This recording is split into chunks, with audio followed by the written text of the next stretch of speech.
When the lights are out, my heart is your home.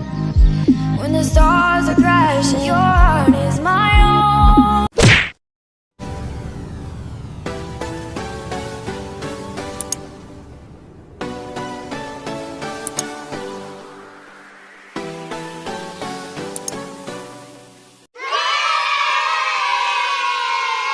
Nope.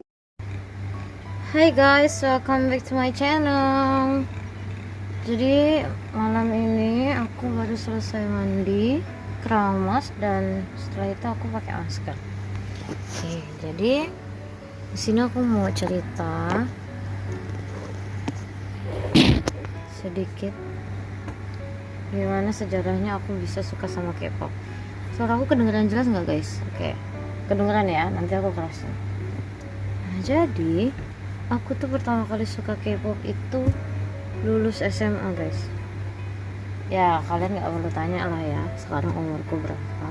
Ya sebelumnya sebelumnya aku minta maaf karena aku ceritanya itu sambil pakai masker.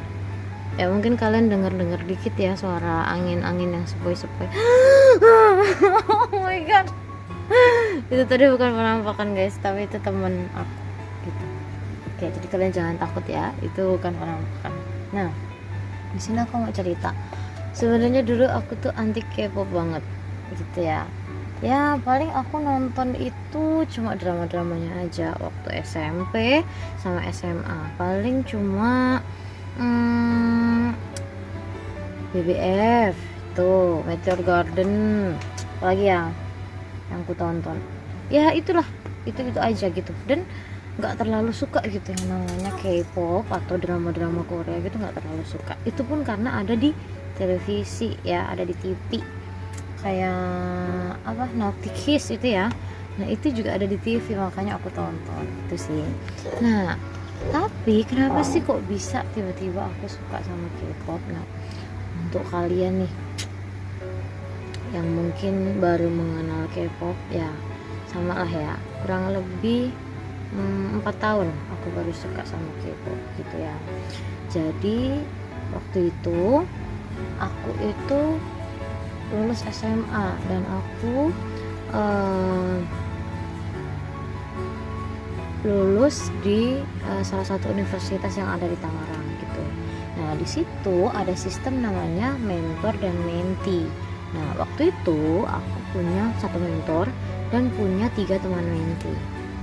Salah satu teman mentiku itu ada yang asli Tangerang dan dia itu salah satu K-pop guys, K-popers ya. Dia itu fans banget sama yang namanya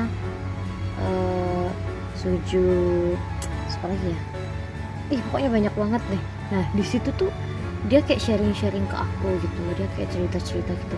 Nah karena aku nggak tahu apa-apa kan, jadi aku ya ya. Nah dulu tuh guys aku tuh gimana ya, bukan, kalau dibilang anti nggak anti banget sih, tapi ya kalau dibilang tahu nggak tahu banget gitu ya. Aku tahu artis, oh ini artis dari Korea, tapi nggak tahu gitu band-band apa, boy group atau girl group dari Korea gitu. Yang aku tahu paling cuma Super Junior sama Girls' Generation atau yang disebut SNSD gitu. Tapi semenjak temanku itu, teman mentiku itu suka banget sama itu, bahkan guys dia itu udah pernah nonton konsernya secara langsung di Tangerang saat idol K-pop itu datang ke Tangerang. Ya udah banyak banget yang dia tonton guys, jadi dia nonton secara langsung. Itu yang bikin aku penasaran, kenapa sih kok bisa sampai segitunya gitu, habis uang ratusan ribu, terus apa namanya, dibela-belain umpel-umpelan gitu kan buat nonton, dan itu pun dari jarak jauh banget gitu, tapi di situ dia seneng banget. Nah akhirnya semenjak itu aku mulai deh tonton. Pertama drama Korea ya, satu persatu aku tontonin tuh drama Korea ya. Setelah aku tonton ternyata enak juga gitu. Nah, sistem, mungkin kalian untuk yang suka drama pasti kalian tahu istilah maraton ya itu. Nah kenapa sih aku suka drama Korea? Karena di drama Korea itu banyak yang bisa kita pelajari atau kita petik gitu ya. Selama ini kan kita taunya semuanya baik-baik aja gitu ya, tapi ternyata ada yang disembunyikan lah, inilah itulah. Nah tapi sukanya drama Korea itu karena gini, mereka itu benar-benar seolah-olah tuh mengekspresikan apa yang ada di dunia atau bidang yang disampaikan di drama itu. Contohnya nih tentang kedokteran ya, mereka secara detail itu menjelaskan gini, kalau mereka melakukan operasi atau mereka melakukan apapun itu, mereka tuh secara detail gitu, nggak kayak sinetron yang ada gitu kan. Tapi ya benar-benar mereka itu kayak memberikan kata-kata asingnya gitu di bawahnya, biasanya dikasih keterangan.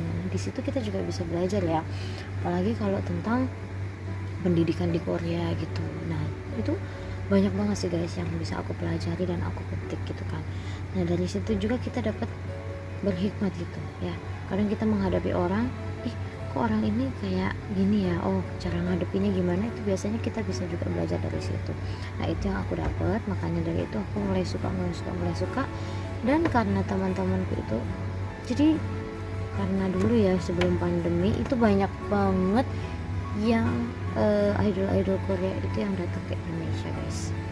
Dan di situ banyak banget teman-temanku yang nonton konser mereka, kayak Stray Kids, kayak Day6, ya pokoknya semuanya itulah ya guys. Aku nggak bisa sebutin satu-satu karena aku juga lupa apaan saya.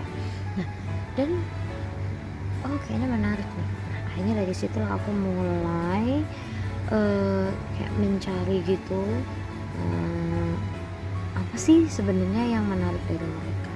Nah jadi kebetulan banget nih guys, aku tuh suka nyanyi, suka nari gitu ya, tapi bukan tarian yang memang K-pop gitu, aku lebih suka ke tradisional. Tapi setelah aku tonton nih, oh ternyata K-pop itu ya, itu tuh idol K-pop itu tuh satu nih, talentanya apa, mereka itu bisa nyanyi, bisa nari, plus cantik dan ganteng ya. Di luar dari mereka operasi plastik apa enggak ya, aku nggak tahu, tapi yang pasti usaha mereka itu tuh jauh lebih besar gitu ya daripada artis-artis yang memang terkenal karena viral gitu. Maka dari itu aku itu sih, karena ada kata yang bilang era bertelabora atau bekerja sambil berusaha gitu kan ya. Ya pertama tuh ya kita harus mempunyai skill, dan skill itu tuh aku yakin sih mereka semua berbakat, tapi pasti ada juga yang nggak berbakat. Dan yang nggak berbakat itu mereka berusaha untuk mengimbangi teman-temannya. Itu sih yang aku salut, mereka itu pejuang keras banget ya. Jadi kerja keras mereka itu tuh membuahkan hasil gitu. Jadi di situ aku juga belajar bahwa setiap kerja keras itu pasti membuahkan hasil gitu. Nah jadi di sini aku mau sharing, dan idol pertama yang aku suka itu adalah grup boy ya, boy grupnya NCT ya. NCT tepatnya itu Mark Lee ya. Dia itu kalau kalian tahu pasti dibilangnya itu orang Kanada gitu ya. Nah tapi sebenarnya dia itu masih ada keturunan Korea guys ya sih, tapi dia emang hidup di atau tinggal besar itu di kalau nggak salah Amerika, baru setelah itu di Kanada gitu ya. Jadi emang skill bahasa Inggrisnya itu bagus banget, dan makanya aku dari situ salut banget sih, karena banyak yang cerita, banyak yang bilang bahwa bertahan di Korea itu susah, apalagi dia bukan orang Korea atau enggak tumbuh besar di Korea gitu. Nah jadi aku salut sama idol-idol yang internasional kayak gitu. Makanya dari situ aku mulai ngikutin NCT itu sendiri, dan mulai terbiasa gitu menyebutkan namanya dan lain sebagainya kayak gitu kan. Nah setelah aku suka itu, kalau suka pasti kita maunya mengenal lebih dalam ya guys ya, benar banget. Nah jadi yang pertama aku itu mulai belajar agensi-agensi. Apa sih emang agensi-agensi? Nah agensi-agensi yang ada tuh kayak dulu kan ada 3 big ya agensi di Korea ya, pasti kalian tahu ya. Untuk yang K-pop lovers pasti tahu ya, ada apa, SM, YG dan JYP. Itu yang pertama aku kenal gitu. Nah tapi sebelum itu guys, sebelum itu aku akhirnya ngikutin ya pas banget saat aku masuk itu 2016, aku masuk kuliah 2016, dan di situ ada namanya Survival Project 101. Di situlah aku mulai mengikuti nonton gitu kalau mereka ongoing gitu kan. Dan di situ adalah Project 101 itu kayak survival gimana mereka itu bisa dari 101 orang jadi 11 orang ataupun 10 orang untuk menjadi boy group ataupun girl group. Nah di situ dari situ aku salut banget sih guys dengan kerja keras mereka gitu kan. Bahkan ada yang mereka itu sebenarnya dari agensi untuk acting gitu, tapi mereka tiba-tiba masuk ke situ gitu. Dan aku salut sih dengan kerja keras mereka gitu, dengan banyak banget hal-hal yang mereka harus pelajari dengan cepat, mereka harus mengerti dengan cepat, bersosialisasi dengan baik, dan mereka bisa gitu ya, bener-bener dari satu jadi cuma 10 sampai 11 orang. Nah dan di situ tuh semua kegiatan mereka dan apapun yang mereka lakukan itu tersorot kamera ya guys ya. Jadi kita bisa tahu gitu, bahkan sampai mereka nangis bilang kangen sama orang tua dan lain sebagainya ya. Jadi di situ kita juga sadar bahwa idol K-pop itu juga sebenarnya manusia guys. Jadi jangan sampai kalian menganggap bahwa idol K-pop itu malaikat lah, atau yang nggak bisa terluka, yang nggak bisa nangis. Makanya banyak banget idol K-pop yang depresi gitu ya, sampai stres gara-gara menanggapi setiap komentar-komentar ataupun tekanan-tekanan dari agensi dan lain-lainnya ya. Itu sih kenapa aku mulai tertarik dengan dunia K-pop. Nah tapi di lain sisi mungkin ada sisi-sisi kelamnya ya dari idol K-pop gitu. Nah aku salutnya sama Korea ini guys. Nah mereka itu sangat memperhatikan yang namanya tindakan-tindakan bullying ya. Contohnya nih dia itu bertalenta ya, terus habis itu dia jago nyanyi, nari dan lain sebagainya gitu ya, dan dari agensi yang besar. Tapi karena dia punya riwayat yaitu membuli temennya, itu secara langsung, secara terang-terangan dia itu dikeluarkan dari agensinya dan juga dikeluarkan dari survivalnya itu. Dan itu menurutku wow banget tuh sih, masa lalunya itu mempengaruhi masa depannya gitu. Dan itu benar-benar buat aku tuh sadar gitu ya guys ya. Jadi di sana tuh sangat memperhatikan yang namanya mental gitu. Aku nggak bayangin kalau itu di Indonesia ya. Biasanya kita kalau kita ada yang bully, biasanya kita bully balik gitu ya. Iya bener banget. Kayak aku nih, aku ya biasanya terbully, tapi ada kalanya aku membuli balik. Tapi ya nggak gitu juga ya guys ya. Untung negara kita itu nggak kayak negara mereka. Kalau negara kita itu menganut seperti negara mereka, bisa-bisa kita semuanya di penjara ya gitu. Bisa-bisa kita semuanya itu nggak